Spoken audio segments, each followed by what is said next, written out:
एक गांव में एक आदमी रहता था जो बहुत बूढ़ा हो चुका था, जिस वजह से उसे कम दिखाई देता था और बहुत कमजोर हो गया था। इसलिए अपनी बची कुची जिंदगी अपने बेटे के साथ बिता सके, इसलिए शहर में रह रहे उसके बेटे के घर रहने चला गया। बेटा एक शहर के छोटे मकान में रहता था। मकान तो उसका छोटा था, लेकिन उसके अंदर जो चीजें थी वो महंगी थी। उस मकान में बेटा, उसकी पत्नी और उनका एक 5 साल का बच्चा, ये छोटा सा परिवार साथ मिलकर रहता था। बूढ़े पिता के आने से उनके परिवार का एक सदस्य और बढ़ गया। ये पूरा परिवार रोज सुबह शाम डाइनिंग टेबल पर साथ में खाना खाया करता। बूढ़ा पिता अपनी कमजोरी के चलते हमेशा खाने की चीजें नीचे गिराता रहता और कई बार कांच के बर्तन भी टूट जाया करते थे। कुछ दिनों तक तो बहू और बेटे ने ये सब सहन किया, लेकिन बाद में वे दोनों बूढ़े की ऐसी हरकतों से चिढ़ने लगे। एक दिन बेटे ने कहा कि ऐसा कब तक चलेगा, हमें कुछ करना पड़ेगा। उसकी पत्नी भी इस बात से सहमत हुई। अगले दिन बेटा कहीं से एक पुराना मेज लेकर आया और घर के एक कोने में उसे लगा दिया और अपने पिताजी से कहा कि आप यहीं पर बैठकर खाना खा लिया कीजिएगा।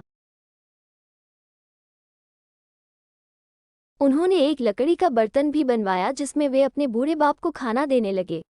अपने कांच के कीमती बर्तन बचाने के लिए अपने पूरे बाप को लकड़ी का बर्तन देने में उन्हें जरा भी शर्म नहीं आई। अब खाने का समय जब जब होता तो बूढ़ा बाप एक कोने में बैठकर खाता और बाकी का परिवार डाइनिंग टेबल पर खाना खाया करता। डाइनिंग टेबल पर बैठे बैठे दोनों पति पत्नी कभी कभी अपने बूढ़े बाप की तरफ देख लिया करते। बूढ़े बाप की आंखों में उन्हें आंसू भी नजर आते, मगर उन पर जैसे कोई असर ही नहीं होता। बूढ़े का पोता भी यह नजारा हमेशा देखता और वो अपने में ही खोया रहता। एक दिन जब पति पत्नी डाइनिंग टेबल पर बैठकर खाना खा रहे थे, तब उनका बच्चा जमीन पर बैठकर कुछ कर रहा था।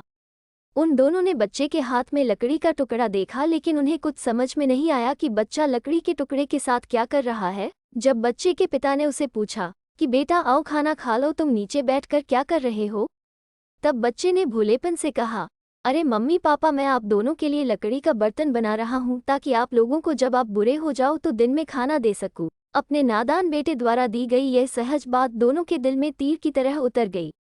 दोनों एक दूसरे का चेहरा निहारने लगे। बिना कुछ कहे ही दोनों की आंखों में पानी आ गया और उन्हें अपने भविष्य की किताब अपने आपको के सामने खुलती हुई नजर आई। उन्हें समझने में ज्यादा देर नहीं लगी कि अब उन्हें आगे क्या करना पड़ेगा। अगले दिन कमरे के कोने से वो पुराना मेज हट गया और अब बूढ़ा पिता और बाकी का परिवार साथ में मिलकर फिर से खाना खाने लगे।